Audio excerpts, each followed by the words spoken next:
Hey, it's syndicated radio talk show host, author, singer Al Cole, welcoming you to another edition of People of Distinction, the talk that gives an in-depth view of some of the most dynamic, intelligent, and successful people on the planet. I come from CBS Radio. My shows are nationally syndicated, and I've helped pave the way to treating women, guys too, with the dignity that they deserve, and I do that through my shows, People of Distinction, aired through Apple. Apple is really the biggest out there when it comes down to transmitting CBS radio shows, Fox News, NPR, BBC, and the whole kit and caboodle, even C-SPAN. All of that on Apple's professional news talk division. And I also have my own broadcast company myself called Al Cole People of Distinction Broadcasting that airs through Apple for extra visibility for podcasters who enter into my stream for extra visibility of what they're doing. One of my podcasters and talk show hosts is Dee Wallace. Dee Wallace is the lady who starred in one of the biggest films ever, Steven Spielberg's E.T., the Extraterrestrial. Dee airs her shows every week on my radio network. And also, I have an alliance with Ariana Huffington, the founder of the Huffington Post, her Thrive Global Network, a whole bunch of things that I do, and I'm a media consultant as well. I help people to understand what it's like to go out there on interviews and do their very best on interviews, core messaging and understanding the different formats and formatics out there, all of that good stuff. So I help people all over the place. And if you want to get in touch with me, you can email me at alcoholic@gmail.com. And you heard me right, that's ALCOLEHOLIC@gmail.com. And I really want to thank my CBS Radio listeners for coming up with that handle, Alcoholic. Seems like from day one, my listeners have been saying, Al, we love what you're doing there, brother. In fact, we're hooked on it. We're alcoholics. And I'm also a New York Times bestselling author with Chicken Soup for the Soul. Chicken Soup for the Soul is distributed by CBS's Simon & Schuster, so we keep it in the family. Coming up, a lady who's going to be talking about family in really maybe the most expanded way we can do that in our society, certainly in this country. We're going to be talking about Jesus Christ and how Jesus Christ had an impact on women and how women impacted his life. Now, this is not a common topic on national media, but I'm considered somebody, I'll have anybody on the show talking about something positive, something that is gripping to my audience, and this certainly is. The lady who wrote a book along that line, Women Who Knew Jesus, is coming up right now. Her name is Reverend Dr. Bonnie Ring. She is full of information that you ought to know about. Now, I'm going to put it this way. The book is called Women Who Knew Jesus. Now, there are a lot of key words there. Women, Jesus, obviously, and also the word knew, because we have to explore, what does knew mean? That verb, okay, it's past tense, but what does it mean to know a woman or knew women? Now, it could be many entendres here, but what Bonnie is really going to be talking about is women who knew Jesus enough to know that Jesus knew women, understood women, the heart and soul, and gave back in compassion, in love, so many of the great virtues of our human family, elevated women, and really tried to honor women in his life. Okay, now we know that sometimes that doesn't happen in relationships, women and men, but it did happen with Jesus Christ and women. So we're going to be talking about it from that point of view, Bonnie is, and she's going to be talking about, there are, 14, 15 women, 16 women that Jesus Christ knew. And this is great stuff. This is revolutionary stuff. And you heard it first on People of Distinction. And I want you to order this book, Women Who Knew Jesus, at womenwhoknewjesus.com. That's Bonnie's special site here. And let's welcome her on because, boy, you're at the edge of your seat right now. You want to know about this as much as I do. Welcome, Reverend Dr. Bonnie ring to People of Distinction with Al Cole. How are you today? I'm good, thank you. I'm delighted to be here. Thank you. We're delighted to have you on, and I really want to know about this stuff. So when you're talking about, in your book, women who knew Jesus, you can add another word to that. Women who knew Jesus from a very positive point of view. Tell us a little bit about some of these positive relationships that women had with Jesus Christ and that Jesus Christ had with women. Let's start it out that way. Well, let me describe a few of the women, because when you hear that title, you don't necessarily know who I'm talking about. Yep. For instance, there was a woman who came to Jacob's well, and we know her as the Samaritan woman, because Jacob's well was in Samaria. And the Samaritans and the Jews did not get along, because when the Samaritans were hauled off into captivity by the Assyrians, they intermarried and they stopped observing all the regulations of Orthodox Judaism. So she was surprised to see this Jewish man at the well, and he said to her, "Give me a drink of water." And she was astounded. Why would he, a Jew, want some water from an impure Samaritan? That would endanger him to be impure himself. Mm-hmm. And they had this extraordinary conversation that got theological. I mean, she wanted to know, well, was it really important that you worship God in Jerusalem at the temple, or could you worship God where she was? And Jesus took her very seriously, and he disclosed that he was the Messiah to her the first time he said it to anybody. So it's a very long story. She's on the cover of my book because I just think she's so courageous to engage him and treat him as if he's worth talking to, and he treats her as if she's worth talking to also. Mm-hmm. To a flavor for the way he interacted with people. The stories with the women are probably the most complete. They describe his attitudes, they describe his reactions, sometimes very minimally, like the first healing story is the story of the healing of Peter's mother-in-law. She was sick when he went to their house, and when he was told that she was sick, he ignored custom and he barged right into her bedroom. Not appropriate in Jewish kitchen. Mm-hmm. And he picked her up by the hand, and his touch brought her to healing. And, she was the first female disciple. Now, does anybody know anything about Peter's mother-in-law? Wow, No. I don't. No, of course not. But she led to another healing that took place a little bit later, when a woman who'd been hemorrhaging for 12 years, again, the purity codes said if you had blood anywhere, it was a no-no. Do not touch, do not go in the public, do not do any of these things. So this poor woman had been isolated for 12 years, nobody been able to fix her. She heard Jesus was in town, and she crept along through the crowds, and she figured if she could just touch the hem of his garment, something miraculous would happen.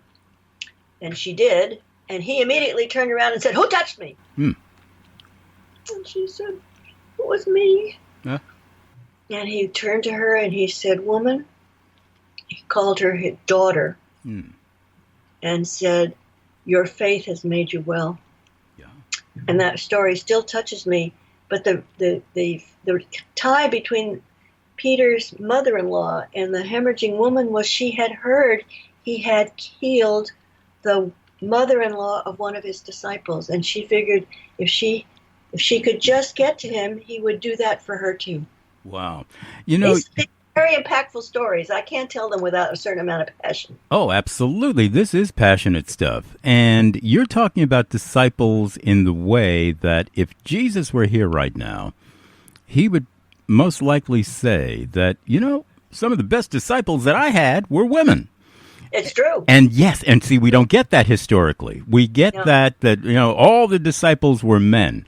So how did it get down to history? And, talking about history right now. Because the writers of the gospel were all men. Yes. Okay.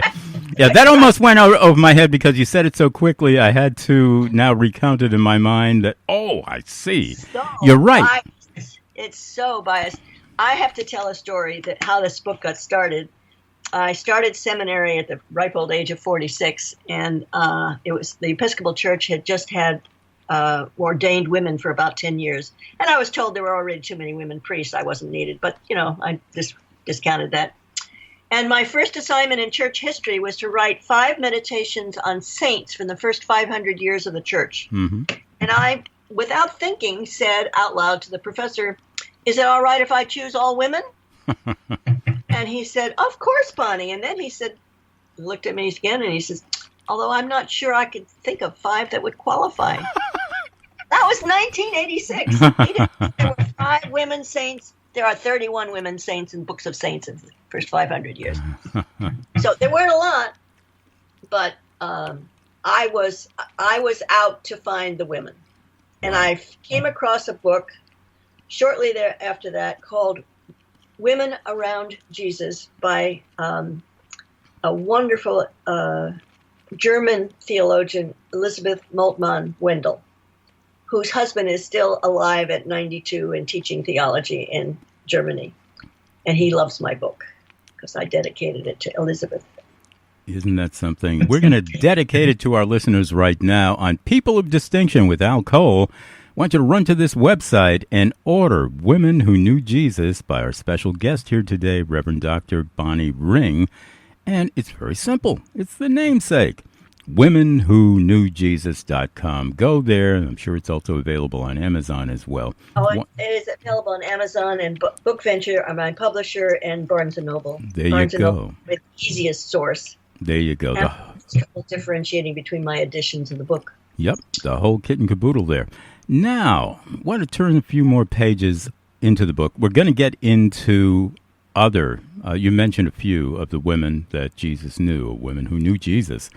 Now, 2 of the biggest ones that people would ordinarily raise their hands and say, well, I know 2 that women knew that Jesus knew. Of course, his own mother, Mary, and then Mary Magdalene. So how are they impacted in the book? How do they impact your book, Women Who Knew Jesus? Those 2 women. I'm trying to give a very comprehensive picture of everything we know about Mary, the mother of Jesus, from the nativity stories to the cross. And there's a story that's in the first 3 Gospels, John, Mark, Matthew, and Luke, that very few people have ever heard spoken of in church.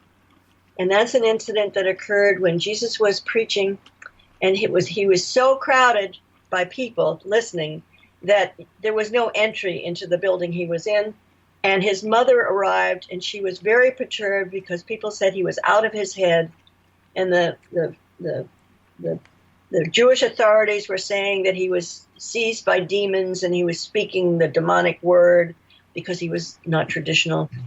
And his response to her request for him to stop what he was doing and go greet her was, "My mother and my brothers and sisters are here following the will of God." And he wouldn't go talk to her. And the last story in the Gospels is in the Gospel of John, which was written last. And it says she was at the cross. But the truth is nobody else saw her at the cross. She was mad at him. He wasn't conforming to Jewish tradition. He was outspoken. He was independent. He fought with the Pharisees, who were the real religious authorities, and the priests. And of course, they did him in eventually because he wouldn't conform. He followed what he heard from God, not what he heard from the Jewish authorities. So we have a very strange set of pictures of her, of this very young woman who an angel speaks to. We don't know if this actually happened, but that's the tradition, and she's been upheld for her obedience by the Roman Catholic Church. Whereas some feminist theologians say, she was outspoken and she didn't understand what the angel was telling her, but she made up her mind she was going to do it anyway. Yeah. So we get in the 21st century, we get a picture of Mary as a kind of woman we could identify with, not as this subservient, obedient young thing, but as this assertive, self-commanding, and willing and human being that we could relate to. And I think that's why I wrote the book. I want women to see that there are women who related to Jesus who are good role models. Yes, exactly. The only thing they ever heard of was this passive, compliant, sweet Mary. They won't find any role model there for the 21st century. But if they find that Mary was assertive and said yes and didn't have to say yes, maybe she's worth paying attention to. Now, the other woman that you mentioned is Mary Magdalene, who's been maligned in two ways. She was maligned by Pope Gregory because he compared her and identified her with several other women and turned her into a perceived prostitute, which she never was. Mm-hmm. She was impressed by Jesus, perhaps healed by Jesus, and became one of his companions. And she traveled with them, and she used her money and her resources to assist him and his disciples. And they regarded her as much more aware of what he was trying to teach them than they were. She was more educated. She was more attentive. She did ministry with him. And so the way she has been maligned is that with the movies, they turn her into his consort or wife, lover. Yep. And there's nothing in the Gospels that would tell us that. Yeah. Even the non-canonical Gospels, which were written somewhat later and are not in our Bible, they're really valid stories, and they just show that she understood him and she knew what he was trying to teach, and she taught, even after he died, the very same principles of loving your neighbor, loving God, loving yourself. I've got to ask at this particular point because it's just on the mindset of my listeners right now, and you brought it up. So I think it's proper for me to follow that thread a little bit with, the life of Jesus as a man in terms of women he knew and women who knew Jesus. And you brought it up with Mary Magdalene, and everybody knows, just from kind of, just hearsay a lot, that, Mary Magdalene was the lover of Jesus Christ and vice versa. So let me just, put it right on the spot on here. Did Jesus, in any of your research, was it indicated that he did have any sort of sexual contact with women? The only one that there's any possibility of, at all that I've read about is Mary Magdalene, and that's because he showed her affection. He did kiss her. At least in the non-canonical gospel, he's known to have kissed her. But of course, the kiss of peace was a gesture in those days of greeting. Yeah, you kissed on the right cheek, and then you kissed on the left cheek, just like in some foreign countries they do. For myself, I don't see any evidence that there was a sexual component to their relationship. Yeah. But I also feel like it doesn't matter. It just doesn't matter. What really matters was that she got it. Yep. She understood what he was teaching. She affirmed him. She was the only one that was there when he was dying, when he was put in the tomb, and when he was resurrected. Boy, look at that. All right, people, I'm going to make one of those alcohol reflections right now, right after you order this book. So order this book first. Women Who Knew Jesus. Go to womenwhoknewjesus.com. You can order it there. And our special guest on People of Distinction today is Reverend Dr. Bonnie Ring. And I will say that she was brought to my show by a very special book publisher, UR Link Publishing. I want you to run to this website, too. If you have a book out that you want to get more traction with, UR Link Publishing is your publisher. urlinkpublishing.com. Go there, and you're going to be so pleasantly surprised at all of the great work that they can do for you. Now, I'm going to put it this way. This goes out to you, my listening audience, right now. It's my thoughts, my encapsulation of some of the things that have been talked about so far. Bonnie has said that, wow, these women who knew Jesus were outstanding women, and especially Mother Mary. All right. I mean, she thought for herself. She was an independent woman. She wasn't just, the person that we know in history as being, so docile and this and that. Well, maybe she was very feminine, but that doesn't mean she can't be a leading figure in this world, that she can't be a driving force, and she is. Now, I'm going to put it in our time. Women Who Knew Jesus is a book for our time. Women have become more and more of a political and social force in our world, certainly in this country. We know so many women these days who are taking the bull by the horn and actually getting out there, speaking their mind, making an impact in our social and political development. And I'm all for that. In fact, I think we need more of it. We need certainly more of it because there's a certain sort of compassion that women can bring to our social and political directions. There's also a certain sort of innate wisdom that women bring as well, getting back to that beautiful feminine force here, when also put in the context of our masculinity as men, accepting that women can help us. It's not just a one-way street that we as men have to, guard our women and, shelter them and say, well, women, you have to be a little bit passive. God created man to be the leaders. Well, no. I always believe that God created human beings to follow that thread of leadership and that banner of greatness going out into the world, women and men. We need both here. And, of course, Reverend Dr. Bonnie Ring is a great example of that. Getting that word out, that women who knew Jesus were very proactive women, especially with the mother of Jesus herself, Mother Mary. And we need to follow that thread in our human family society right now and let women be women in the ways that women can take that banner, they can take that and run with it in terms of our human family future to the betterment of our human family. Am I on the right track there with drawing out women that way? You sure are. I think we're each called to be all that we can be. And without the definitions and confinement of sex roles or societal expectations. And I think Jesus' real goal was to free women to be their full selves, to accept their full selves, and to realize their potential. And I can't ask for anything more than that from a man.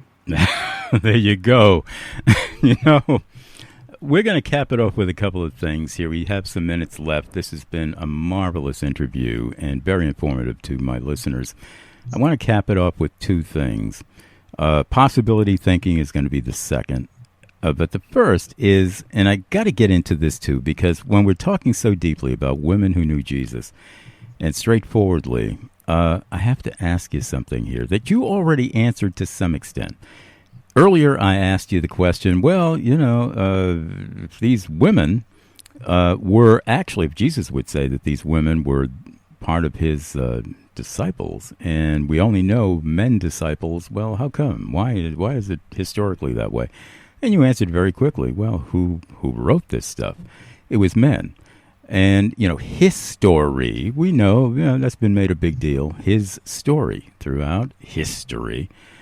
Now, I've got to ask you this, and to the best of your ability to want to answer it, to know how to answer it, answer it. Because many people think that the Bible is the divinely inspired Word of God.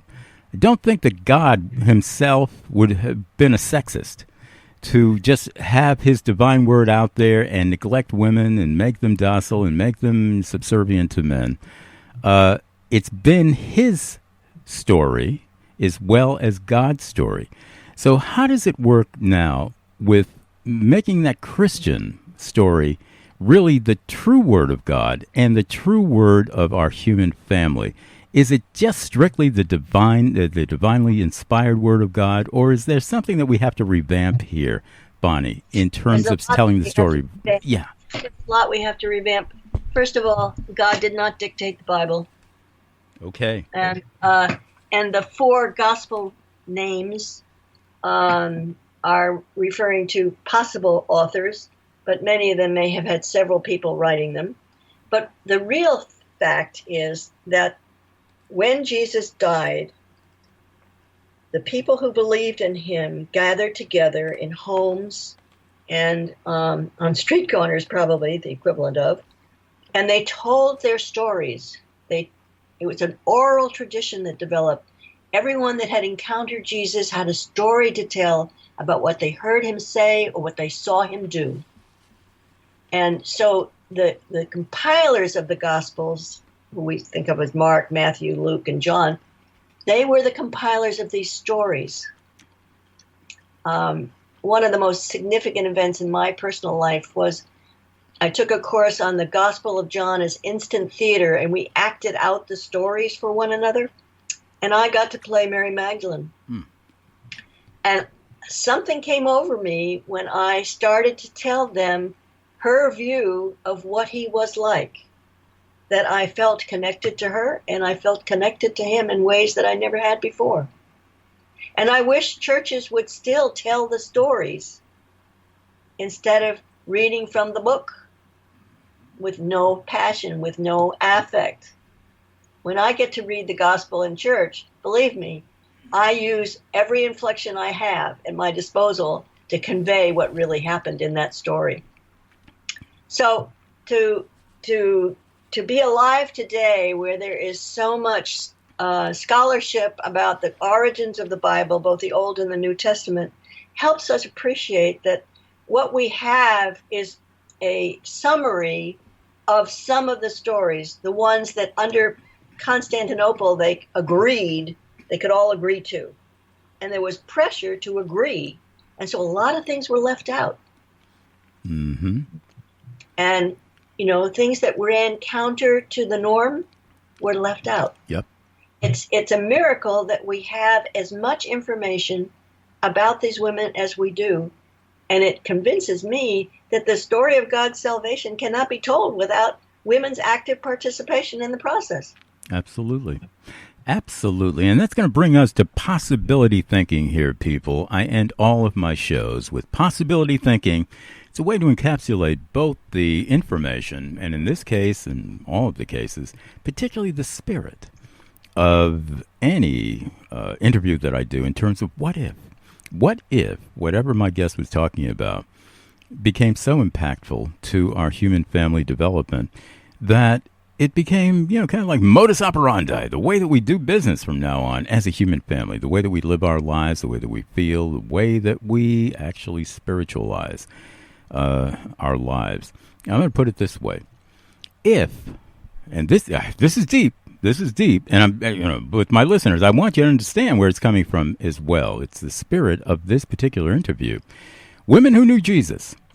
If now that became more of the accepted mode of Christianity, how would that impact our future development in this world? Because Christianity is one of the major religions of this world.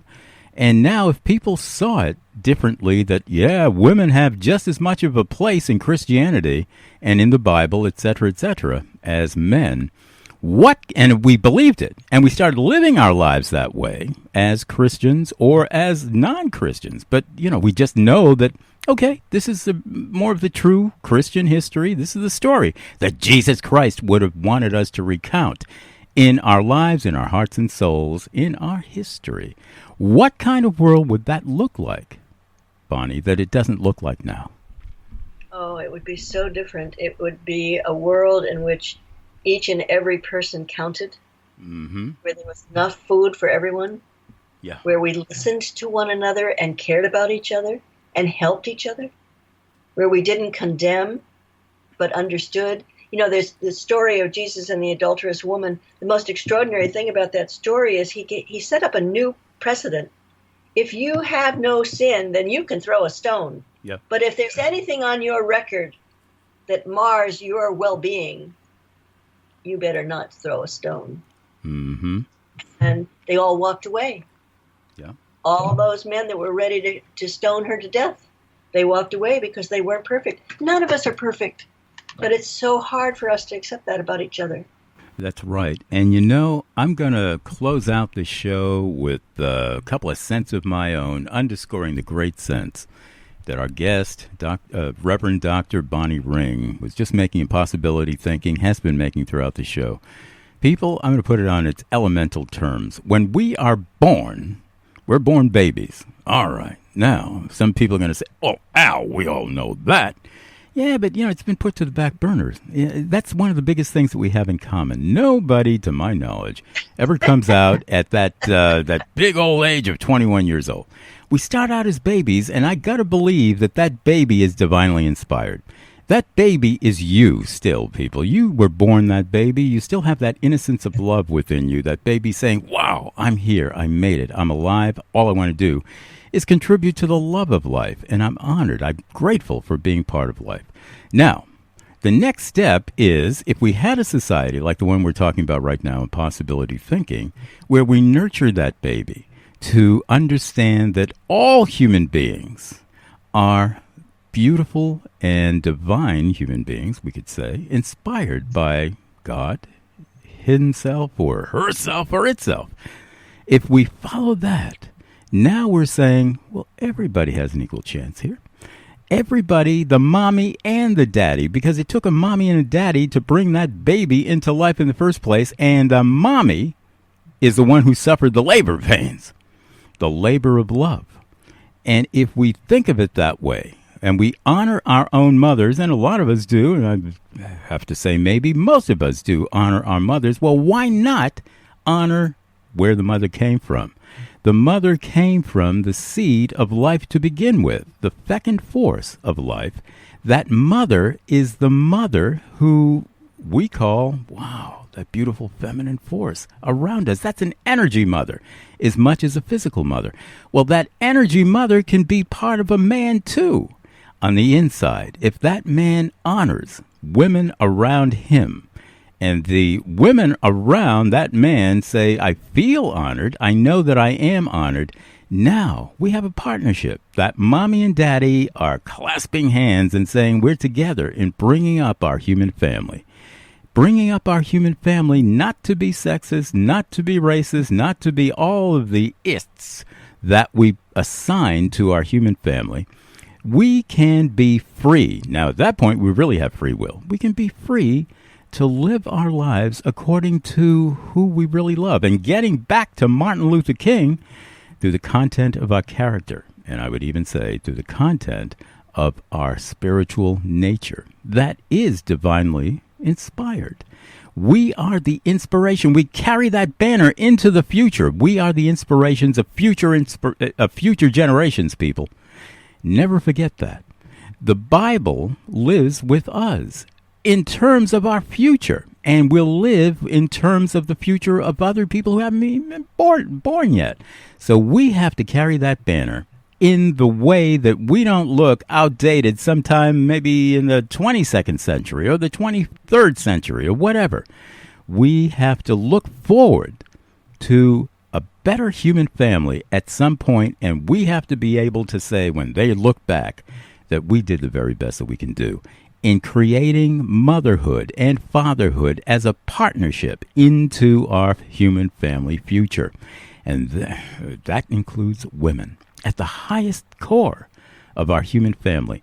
The fecund force, the ones who suffer the labor pains, and labor is the labor of love in this case.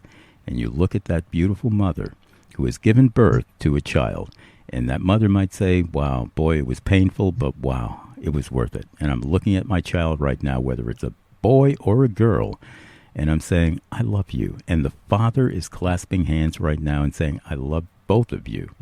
and let's go forth into this world together as a human partnership. That is a mini encapsulation of our human family into the future. We don't have to be bound by historical untruths or half-truths. We can create the real truth of who we are within our hearts and souls every day through love. And that's the message of People of Distinction with Al Cole. And that is a big message that Reverend Dr. Bonnie Ring brings to her wonderful book, Women Who Knew Jesus. And boy, I'll tell you, you got to order this book. WomenWhoKnewJesus.com. That's where I want you to go to order this. And as you're ordering it, also put up another order for your book at urlinkpublishing.com. That's the great publishing firm that brought Reverend Dr. Bonnie Ring into the scope of People of Distinction in the first place. Wonderful publishing they do. So that's a great example of a human family clasp that is great for you, and that beautiful partnership that we talk about on People of Distinction with Al Cole. Thank you so much, Bonnie, for being my special guest here today on People of Distinction with Al Cole. This has been marvelous. Thank you for all of the information, your insight, and your honesty. We appreciate it. I like it. I like what you say. Hear another person be as profoundly committed to the spreading of love and understanding and self-realization, all of those. I've been interviewed by lots of people, and this was one that touched my heart and got me motivated. Thank you. You're good. Oh, thank you so much.